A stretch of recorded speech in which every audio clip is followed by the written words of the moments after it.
तेरा लिबास हो गया। अब दिन रात पैसे के लिए हाय पैसा हाय पैसा हाय पैसा, मर जाएंगे ना तो बच्चे शाम तक भी नहीं रखेंगे, चलो चलो जल्दी करो जल्दी करो जल्दी करो, और मरघट में नहीं जलघट में तुम्हें ले जाकर के जला देंगे। मरघट तो घर में ही होता है। अब किसी ने कहा महाराज जब वो मुर्दा जाता है तो सब राम नाम सत्य बोलते हैं। भैया राम नाम ही सत्य है ना? राम के नाम के बगैर कुछ सत्य है क्या? राम नाम सत्य है, और सत्य बोलो गत्य है।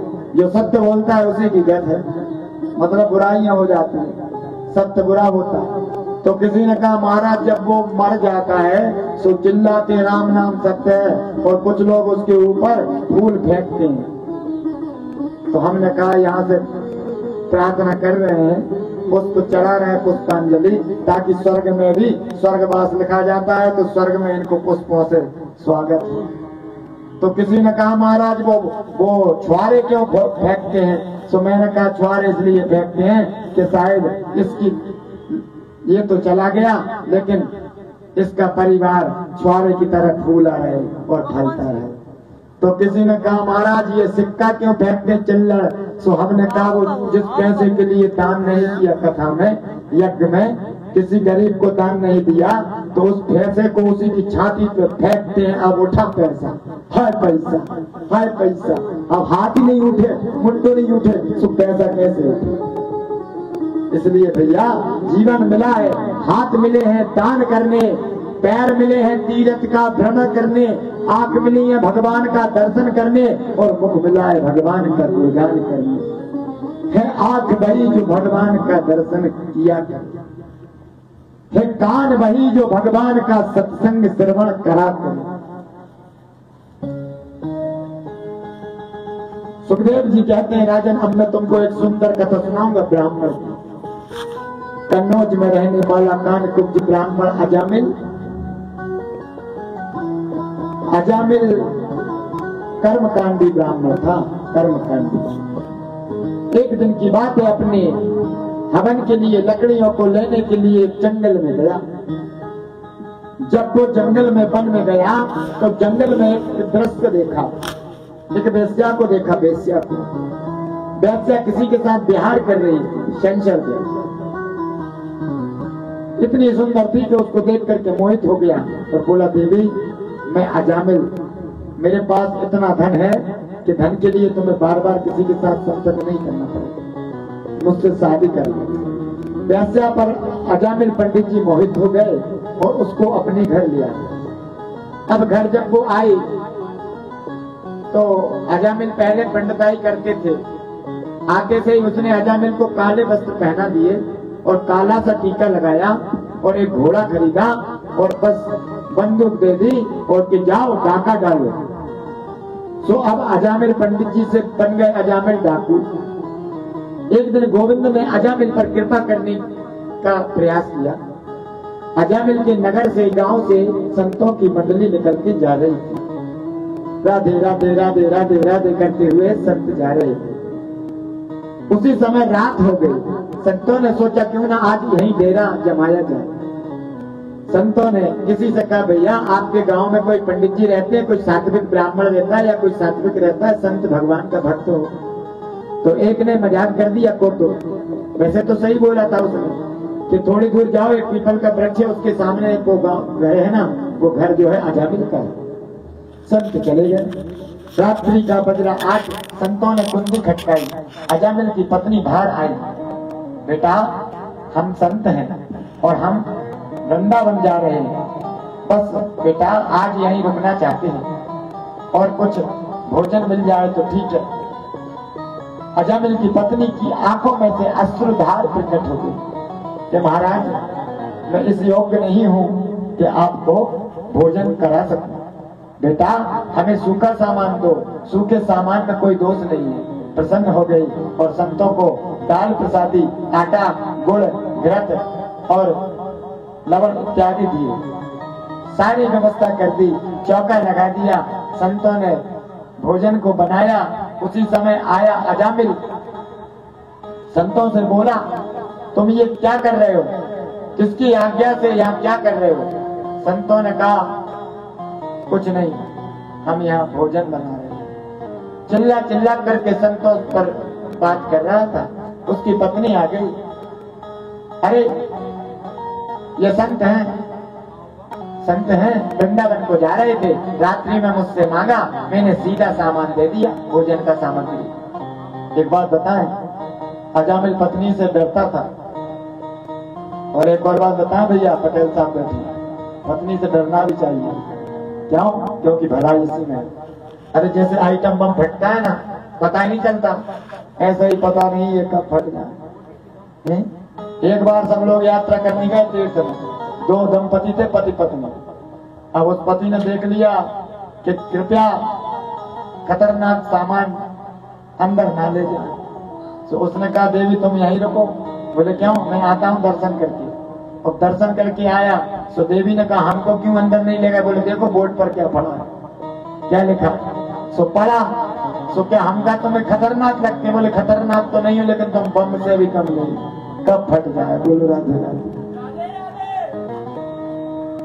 तो अजामिल चला गया। इधर संतों ने, जैसे ही संतों के जो महंत गुरु थे, उन्होंने उस भोजन में से ग्रास तोड़ा और मुख में रखा, तो आंसू आ गए। सभी शिष्य कहने लगे गुरुदेव क्यों रोते हो आप, क्या बात है? गुरुजी ने कहा कि बेटा हमने अजामिल का भोजन पाया और अजामिल का उद्धार नहीं किया तो हमारे संपत्ति को धिक्कार है। कैसे क्या करें? एक शिष्य ने कहा गुरुजी अजामिल से कहो कि वो गायत्री करे, ब्राह्मण है, वो नहीं करेगा। एक ने कहा गुरुजी अजामिल से कहो हनुमान चालीसा का पाठ करे, नहीं करेगा। एक ने कहा गुरुजी अजामिल से बोलो सुंदरकांड करे। गुरुजी ने कहा सुंदरकांड क्या करेगा, वो तो लंका कांड करेगा, डाकू है।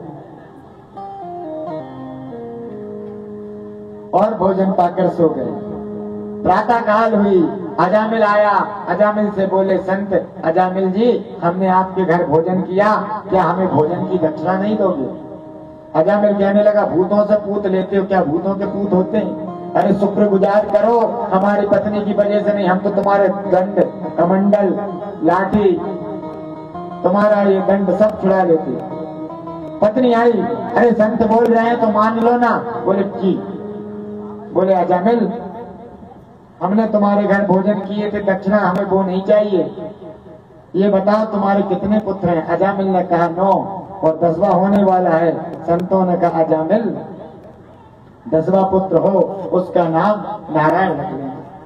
संत तो नारायण नाम बता करके अजामिल के यहाँ से चले गए और वृंदावन पहुंच गए। इधर अजामिल अपने पुत्र नारायण के साथ गृह दिनचर्या में व्यस्त हो गए। अरे नारायण आओ बाजार चलते हैं, नारायण आओ भोजन पाते हैं, नारायण आओ खेत पर चलते हैं, नारायण ये कार्य करते हैं। एक दिन की बात है, अजामिल का अंत समय आया। यमदूतों ने अजामिल को लेने के लिए भेजा यमफास पर। अजामिल के प्राण अवरुद्ध होने लगे, प्राण निकल रहे। अजामिल कहता है नारायण बचाओ, नारायण बचाओ, नारायण बचाओ। सो पास में ही कौन खेल रहा था, पुत्र उससे कह रहा है। लेकिन भगवान विष्णु ने सोचा कि हमें पुकार रहा है, तो भगवान ने भी अपने पार्षद भेज दिए। दूरे कीड़नका सक्तम पुत्रम नारायणपयम विलाभितेन सुरेणोच्चे राजुहाभ कुलेन्द्रिया। एक बड़ी समझने वाली बात है कि उसने बुलाया था अपने पुत्र को, लेकिन भगवान ने कृपा कर दी।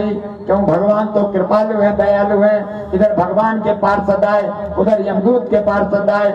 यमदूत के पार्षद कहते हैं तुम कौन? बोले हम नारायण के पार्षद। बोले किस लिए आए हो?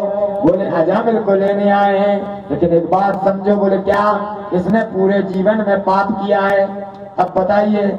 बोले इसने हमारे प्रभु का नाम पुकारा है कि जाकर नाम मरद मुख्य आवा, जाकर नाम मरद मुख्य आवा, जाकर नाम मरद मुख्य आवा,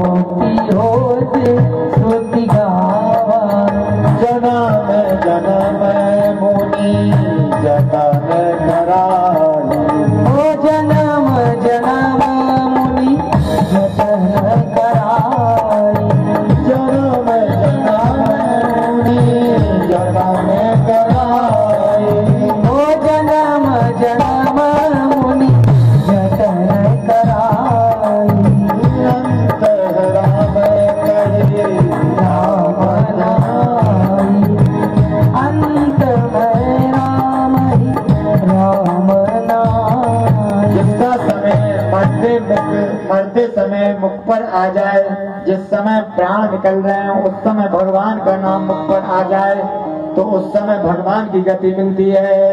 भाव कुभाव अनख आल सब नाम जपत मंगल दिशि दसहु। उसने भगवान का नाम मरते समय लिया, इसलिए इसका नाम और इसकी स्थिति और दसों दिशाओं में इसकी जय जयकार होगी और दसों दिशाओं में इसकी ध्वजा होगी, क्योंकि भगवान के नाम को इसने पुकारा है। आज भगवान ने कृपा की और पार्षदों ने यम अजामिल को अपने रथ में बिठा लिया। यमदूत अपने यमराज के पास वापस चले गए। किस लिए? क्योंकि अजामिल को क्यों मोक्ष मिला, अजामिल को क्यों पार्षद आए लेने? क्योंकि अजामिल ने अपने पुत्र का नाम नारायण रखा। कथा शिक्षा यही देती है, आप भी अपने पुत्रों का नाम नारायण रखो, कृष्ण रखो, वसुदेव रखो, गोविंद। गोविंद कहने में 1 लाख गाय दान का फल मिल जाता है, केवल गोविंद कहने में। ध्रुव रखो, प्रहलाद रखो, लेकिन आजकल तो रखते हैं डुग्गू, रखते हैं ना, चिंकू, चिंकी, पिंकी। भैया यथा नाम तथा गुण, जैसा नाम होगा वैसा ही गुण होगा। एक बार हम लोग गए कथा करने, परिवार में 2 बालक थे। एक बेटा था बड़ा, उसकी शादी हो गई, 2 बच्चे हो गए, और तीसरे बेटे की शादी हुई, बच्चा हुआ। हम भी पहुंचे, बोले इसका नामकरण करो गुरुजी। सो मैंने कहा बड़े वाले भैया के कितने बालक है? बोले 2। क्या नाम है? सो बोले नवीन और प्रवीण। तो मैंने भी कह दिया इसका रख दो सोयाबीन। अरे भैया अच्छा नाम रखो, राम रखो, ध्रुव रखो, महाराणा प्रताप रख दो, विवेकानंद रख दो, पृथ्वीराज सिंह रख दो। यथा नाम तथा गुण। या तो जननी भक्त जने, या दाता या सूर, नहीं तो जननी बांझ भले, या कुल की गवावे नूर। देखिए, या तो जननी भक्त जने, भगवान का भक्त हो, या दानवीर कर्ण जैसा दाता हो, और या फिर भीम जैसा बलवान हो।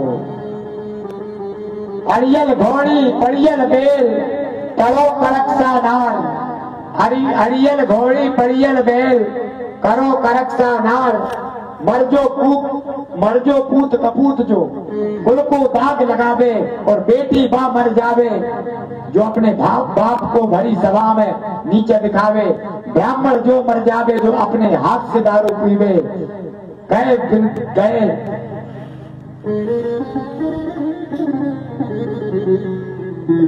कहे बेताल, सुनो भाई विक्रम, कहे विक्रम सुनो बेताल, इतने को नहीं रोना, ये मर जाए तो खूटी तान के सोना। इतनों को नहीं रोना। कौन? अड़ियल घोड़ी, अब घोड़ी अड़ियल हो, अड़ियल बैल हो, इन पर बैठ के सवारी करना जी जाए ना, देंगे ना, तो क्या हो, इनका मर जाना। मरो करक्सा नार। गलत मार्ग पर चलने वाली स्त्री, मर जो पूत कपूत। ऐसे पुत्र का होना भी बेकार है जो कुपुत्र निकल जाए। इसलिए आप अच्छे कार्य करो, क्योंकि बाड़े पूत पिता के धर्मा, खेती उपजे अपने कर्मा। बच्चे माता पिता के धर्म कर्म से बढ़ते हैं, और कर्म हमारे भाग्य का निर्माण करता है, और भाग्य उज्जवल होता है तो समाज में हमारा नाम होता है, और नाम होता है तो हम भगवान की कृपा से एक बहुत बड़ी व्यवस्था भक्ति की ओर चल पड़ती है। जीवन में भक्ति करना बहुत कठिन है कि कामी क्रोधी लालची, इनसे भक्ति न होय। भक्ति करे कोई सूरमा, तो लोग लाज सब कोई। भक्ति जनाबाई ने भक्ति की, मीरा ने भक्ति की, सूरदास ने भक्ति की। एक दिन की बात है, एक जनाबाई हुई महाराष्ट्र में, पंढरपुर में। विठल जी की सेवा करती, खूब सेवा करती, खूब करती। भगवान के भक्त हुए तुलसीदास गोस्वामी। ये तुलसीदास जी की भी बड़ी लीला है। जब इनका जन्म हुआ था, ये जन्म से ही भैया बैठ गए थे और शंख घड़ियाल ध्वनि होने लगी थी। शंख घड़ियाल वाल्मीकि तुलसी भयो बसे गंग के तीर। वाल्मीकि ही तुलसीदास है, गंगा के तीर पर चित्रकूट के घाट पर कई संतन की भीड़। तुलसीदास चंदन घिसे और तिलक करे। तो किसी ने तुलसीदास से कहा है कि एक जनाबाई है, वो भगवान की बहुत बड़ी भक्त है। अब भीड़ लगने लगी जनाबाई की भक्ति को देखने। अब एक दिन की बात है कि तुलसीदास जी जनाबाई के पास गए। तो जनाबाई के पास पहुंचे तो जनाबाई झगड़ा कर रही। अब जनाबाई झगड़ा कर रही तो झगड़ा किसके लिए कर रही? जो कंडे होते हैं ना, उपलों के लिए। तुलसीदास जी ने विचार किया, ये कैसी भगवान की भक्त। एक भक्त को दूसरे भक्त पर संदेह हो। तो तुलसीदास ने कहा, भाई तुम क्यों झगड़ती हो? बोले महाराज इसने मेरे कंडे उठा लिए। अब तुलसीदास जी ने किया तो फिर तो वो बोले महाराज मैंने इसके कंडे वापस कर दिए। बोले महाराज मेरे कंडे इसके कंडों से बहुत अलग है। बोले क्या अलग है? बोले इसके कंडे और मेरे कंडों को कान से लगाओ फिर पता चलेगा। जनाबाई का नियम था 21,667 सांस में प्रत्येक सांस पर विट्ठल विट्ठल निकलता था।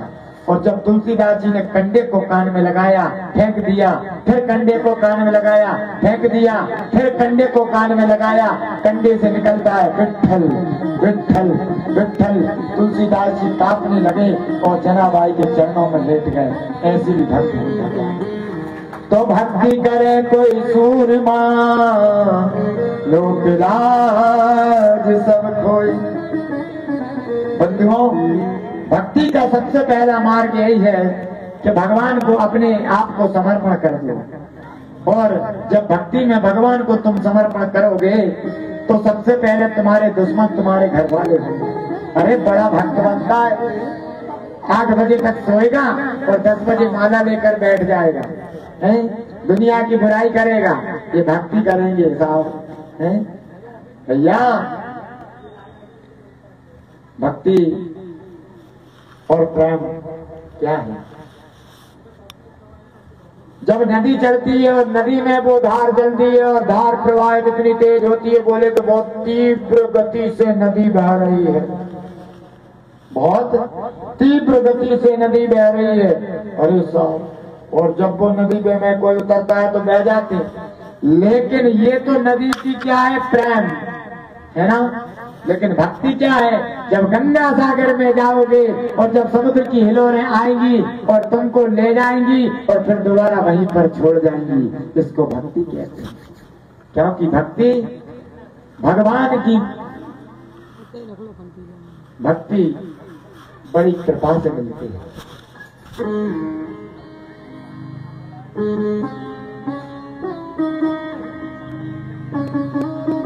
जीते जी मर जाने को भगवान की भक्ति कहते हैं।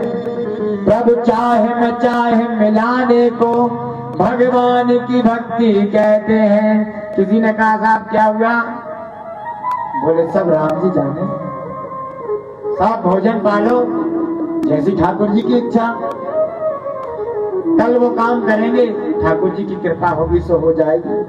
अपने आप को प्रथम बार संकल्प लेकर के भगवान को समर्पण करना, ये भक्ति है। किसी ने कहा भगवान के पूजन कैसे करें? रामानंदाचार्य जी जगतगुरु जी से। सो रामानंदाचार्य जी ने कहा पूजन और भक्ति एक सिक्के के 2 पहलू हैं। बोले कैसे? पूजन से प्रेम जुड़ेगा और भक्ति गहरी होगी तो प्रेम गहरा होगा।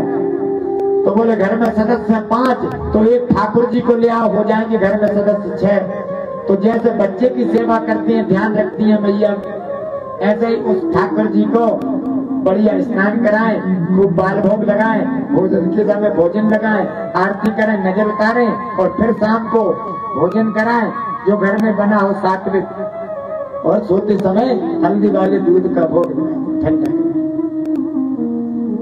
बरसात आए तो भगवान को बरसात के जल से स्नान कराएं, और मघा नक्षत्र का जल हो तो बहुत अच्छी बात है, स्वाति नक्षत्र का जल हो तो बहुत अच्छी बात है।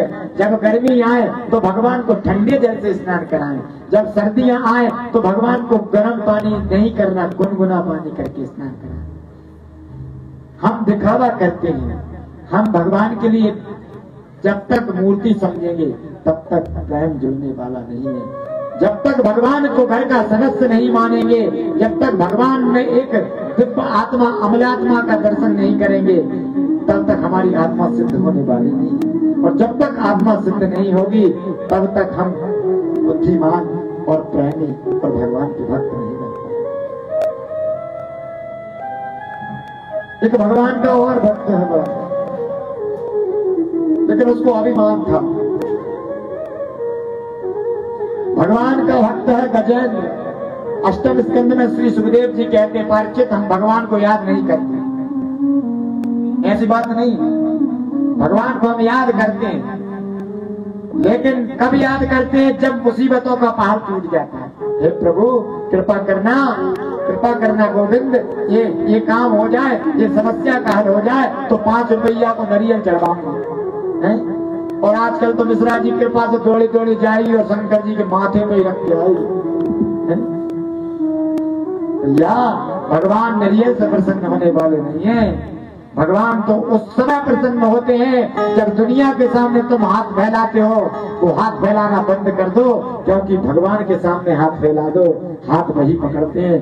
दुनिया से तुम रो रो करके गाओगे और दुनिया तुम्हारे पीठ पीछे जाकर तुम्हारी बातें हंसत करती रहेगी। दुख में सुमरण सब करे और सुख में करे न कोई, जो सुख में सुमरण करे सो दुख काहे को होई। परमात्मा की याद सुख में ज्यादा करो और दुख आए तो रख लेना, दुख आए तो सह लेना, सुख आए तो रख लेना, मुसीबत में न घबराए उसे इंसान कहते हैं। एक गजेंद्र, हाथी का नाम था गजेंद्र, 51 पत्नियां, 150 पुत्र उस गजेंद्र के। त्रिकूट पर्वत के सुंदर वन में गजेंद्र खेल रहा और खेलते खेलते मध्याह्न काल में गजेंद्र को और बच्चों को और पत्नियों को विनोद अनुराग करते करते पसीना आ गया। पासी में एक सुंदर सरोवर था। सुखदेव जी कहते हैं, राजन वो गजेंद्र था ना, हाथियों को जल में स्नान करना बहुत अच्छा लगता है। और वो गजेंद्र सरोवर में उतर गया। सरोवर में उतर के गजेंद्र ने स्नान किया, ध्यान किया। और पता है ये गजेंद्र क्या था? जब ये जंगल में चलता था, सुखदेव जी कहते हैं, परीक्षित इतना अभिमान बढ़ रहा था इसका, इतना अभिमान बढ़ रहा था कि कहता था जीव जंतुओं से, भैया कोई दिक्कत हो तो बता देना। अभिमान करता था। अच्छा, अभिमान की भी एक पहचान है, जिसको अभिमान होता है ना उसको ही पता नहीं चलता, बाकी सबको दिखता है। और भगवान अभिमान का भोग लगाते हैं, भगवान अभिमान का भक्षण करते हैं। प्रेम से बोलो राधे राधे।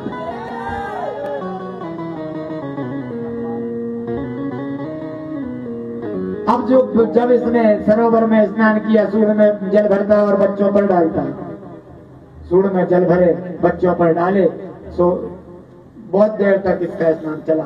लेकिन इसके पैर को एक ग्रह ने पकड़ लिया। और हमारे जीवन में भी हमारे सबके पैरों को, जिन जिनको अभिमान है उनको ग्रह पकड़ा है। कौन से ग्रह? नवग्रह। तो वो ग्रह का नाम क्या है? मगरमच्छ। अब जल में रहने वाले जीव की ताकत तो जल में चलेगी, वहां गजेंद्र की नहीं चलने वाली। और जल में एक बात और, कोई ऊपर वाला जाता है थल वाला, और भोजन जितना होता है उतना ही जल में जाकर क्षीण हो जाता है, निर्बल हो जाता है। निर्बल के बलराम। अब वहां पर नहीं चली। अब इसने देखा कि कोई छोटा मोटा जीव होगा, देखेंगे, स्नान करता रहा, लेकिन वो खींचते रहे। इसने सूढ़ को अंदर डाला और देखा कि भैया ये तो गिरा ने मेरे पैर को पकड़ा है। पत्नी और बच्चों से कहा कि मेरी रक्षा करो। पत्नी और बच्चों ने ताकत लगाई, बच्चे हार गए और बच्चे चले गए। रोते हुए पत्नियों से कहा कि इन पुत्रों के लिए मैंने क्या कुछ नहीं किया, तुमने कुछ क्या नहीं किया, आज हमको इस मुसीबत में छोड़ गए। महीना 2 महीना पत्नियों ने सेवा की, फिर पत्नियां भी हार गईं और चले गए। उधर स्वर्ग से देवता देख रहे, ब्रह्मा जी कहते अरे गजेंद्र, यदि तुझे मेरा नाम नहीं आता तो कमंडल वाला कह दे। दुर्गा जी कहती है मेरा नाम नहीं आता तो शेरा वाले कह दे। शंकर जी कहते हैं भैया नाम नहीं आता डमरू वाला कह दे। लेकिन भगवान विष्णु ने विचार बनाया क्या करें। सो भगवान विष्णु ने गणों को आदेश दिया, गणों को अभिमान हो गया। भगवान ने कहा एक का अभिमान चूड़ करने जा रहा, दूसरे को पहले ही अभिमान हो गया। सो गणों ने कहा कि लो भगवान का काम भी हमारे बगैर नहीं चलता। सो भगवान बैठे, सो गरुड़ मारा छटपटा, उड़ भी ना मान। सो भगवान ने कहा चलो। सो सब जब जा करके गरुड़ का अभिमान दूर हो गया। उधर जैसे ही सरोवर के ऊपर पहुंचे हैं भगवान के बल, तिल भर सूर रही जल ऊपर, मात्र उस सूर से एक फूल लगाता, कमल का सुंदर फूल नील कमल तोड़ा और भगवान को देखकर उनके ऊपर छोड़ दिया कि काले ने पंचा तुम ते सुकृत नसु लोके सुकाले सुच सर्वहेतुषु तदासी दगनम गभीरा यस्तस्य पारे विराजते विभु। भगवान की स्तुति से भगवान प्रसन्न हो गए और भगवान से कहने लगा, जैसे ही भगवान ने उसको निकाला गजेंद्र पर कृपा की और गिरह को भगवान ने वीर गति को प्राप्त किया। और गजेंद्र भगवान से हाथ जोड़ कर कहता है कि डूबतों को बचा लेने वाले तेरा जलवा कहाँ पर नहीं है। डूबतों को बचा लेने वाले, डूबतों को बचा लेने वाले तेरा जलवा कहाँ पर नहीं है, नहीं है तेरा जलवा कहाँ